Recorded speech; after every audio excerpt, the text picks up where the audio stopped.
We have team coverage tonight. Mary Alice Parks at the White House standing by. ABC's Ellen Lopez leads us off from Myrtle Beach. Tonight, an urgent mission underway to recover debris from the Chinese spy balloon after it was shot down by a U.S. fighter jet off the coast of South Carolina. I was looking for us. Where is that payload? Where is the metal part of the balloon that was underneath that balloon that holds the sensors? That now found a large bay of technology running the size of 3 buses. The Biden administration facing criticism from Republicans, saying it should have been shot down sooner. Well, I can assure you that if we fly a balloon over China, they're going to shoot it down, and probably a lot sooner than we did. Overnight, China condemned the decision, calling it an excessive reaction, adding that it retains the right to respond further. Beijing has insisted the balloon was a civilian aircraft used mainly for weather research, claiming it had seriously deviated from its scheduled route and that they had limited ability to control it. We do know that the balloon has violated U.S. airspace and international law, which is unacceptable, and so we've conveyed this directly to the PRC at multiple levels. A senior U.S. official insisting the balloon's path was purposeful, saying it flew over sensitive military sites, including nuclear missile facilities and command and control centers. The enormous balloon drifting for days across the U.S. first spotted in American airspace on January 28 over Alaska. Senior administration officials telling us the military took immediate steps to protect against the airship's collection of sensitive information. On Wednesday, as the balloon crossed Montana, President Biden was presented with options on how and when to take it down. Every time to shoot it down, once as soon as possible, without doing damage to anyone on the ground. We decided that the best time to do that was when we got over the water. It would then float over Missouri, flying southeast.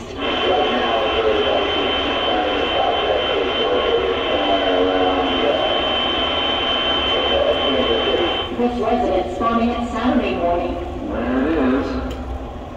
Right above our neighborhood in upstate South Carolina. Just after 1 p.m. Eastern, the operation to take it down getting underway. The FAA temporarily grounding flights for parts of the Carolinas.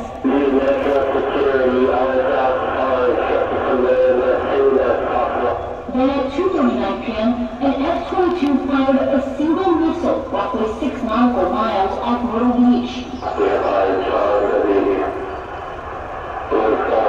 The balloon punctured its payload, plunging 60,000 feet into the Atlantic Ocean. Ellen Lopez joins us now from the Atlantic Ocean, not far from where officials are searching for debris in those choppy conditions we can see. Ellen, this is not the only spy balloon of its kind. Yeah, when we know the conditions of the U.S. Coast Guard and the Navy are up against, and we took proof of overthrust of a massive Chinese balloon, now placed across 7 miles, and that balloon isn't the only of its kind. There have been several other flights in the past few years, including one recently over Colombia. Right there near the search, thank you. Hi everyone, Joseph Roberts here. Thanks for checking out ABC News YouTube channel. It's been reported that the Chinese Communist Party are operating police stations in the United States in an effort to surveil Chinese dissidents. Seems obvious the U.S. shouldn't allow its most significant geopolitical rival and oppressive communist regime to establish police stations in the U.S. What authority or jurisdiction does the CCP have in the U.S.? And I don't know which one I'm going to testify.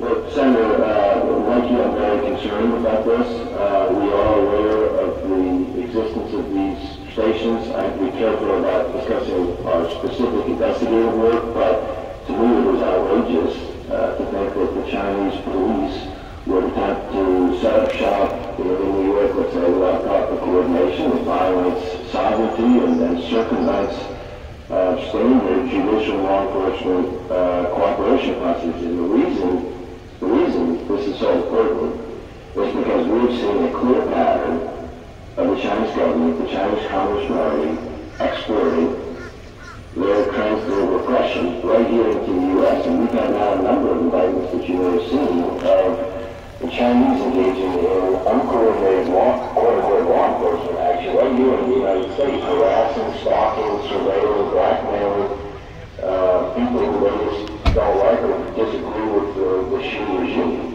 And so it's a real problem, and it's something that we're talking about our foreign partners about as well, because we're not the only country where this has occurred. They don't have any light here, right? Well, we're looking into the legal parameters of it. So I want to be a little bit careful not to get out of my skis on that. But suffice to say, I can tell you from the FBI director's perspective, I'm deeply concerned about this, and I'm not going to just let it lie. Secretary, is it like Homeland Security law? Well, of course, the threat of China is one of the most significant threats that we face in the homeland. It's not only a matter of national security, it's a matter of homeland security in a number of ways. In a number of areas of our mission. Do you think you have the ability to shut them down? Do you know if you have the right to shut them down? I would have to defer to the Department of Justice with respect to the Justice, not Homeland Security. Okay. So it would be under FBI?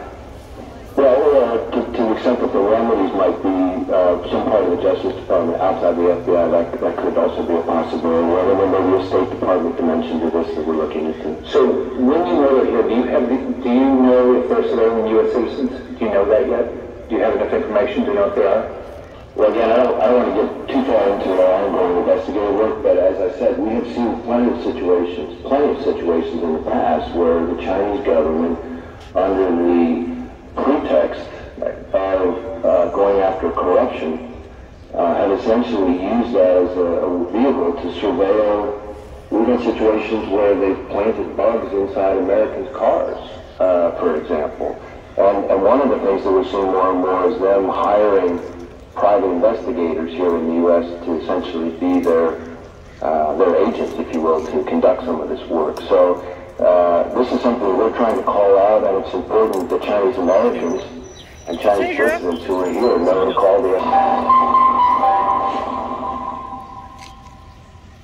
And I are able to report that this object was shot down and that there does not appear to be collateral damage, and that they do expect to recover this object, whatever it was, because again, this is different from perhaps the first three that we saw. Chuck Schumer today, the Senate Majority Leader, saying that he received a briefing from Jake Sullivan.